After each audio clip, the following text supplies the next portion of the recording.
So, everybody's talking about, or a lot of people, not everyone, talking about the whole situation with Nelly and his, um, circle back. They did the whole spin the block on each other, Nelly and Ashanti. And apparently he said something about how he basically doesn't want anything to do with the kid until it's self-sufficient, until it can at least, I guess, walk, talk, crawl, stuff like that. And here's my take on that. I personally experienced that in so many ways, and it is so common, I think, amongst a lot of black men. Like, I grew up hearing that, like, and it was just matter of fact, and it was accepted in a lot of the circles I was around, and even joked about. I remember hearing my father, like, very candidly talk about how, he really wasn't trying to be bothered with us until we were potty trained, until we could talk, till we could walk. Like, he just wasn't trying to be bothered. And I remember during both of my divorces, when I went back to my parents for a little while to try to regroup and look for another house and stuff like that. And when I had my kids, and I would ask my parents to babysit so I can go to work or go do a gig.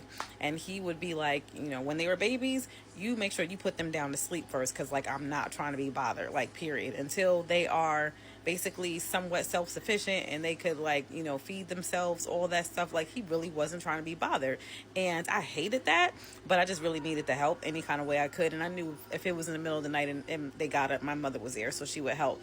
But now that I am in a different place and I'm healed and I, like, can look at everything for what it is, that's bull. And that's been accepted, I think, in the black community when it comes to what fatherhood looks like for black men for way too long. Turn it down, baby, please. Sorry, I didn't tell you it was recording.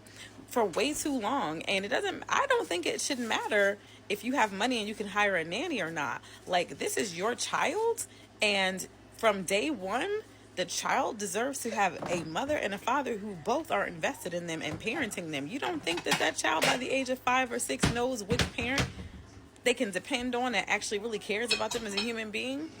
There's a reason why you see a lot of babies and a lot of little people clinging to their mother and not to their father, because they understood on a cellular level. When I cried, it was mommy who came to me. When I needed to be fed, it was mommy who was feeding me, not whoever that person is. But so here's my message to men who still hold on to that mentality. One day, a lot of you are going to be in hospitals. You're going to be in hospice care. You might have to be at a nursing home. And you're going to expect your children to want to do for you what you refuse to do for them. Because a lot of you, especially the way you don't take care of yourself, are going to be in a position to where you can't walk, to where you can't talk and everything else. And remember, you reap what you sow.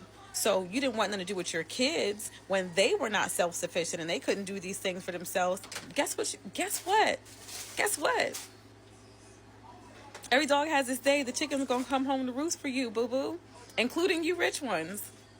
And nobody's going to take care of you and really, really, really care for you and advocate for you like the people who really love you. And the people who you poured into, they're going to pour back into you. So when you get to places in life where you're down and out, you're lonely, whatever, all that other stuff,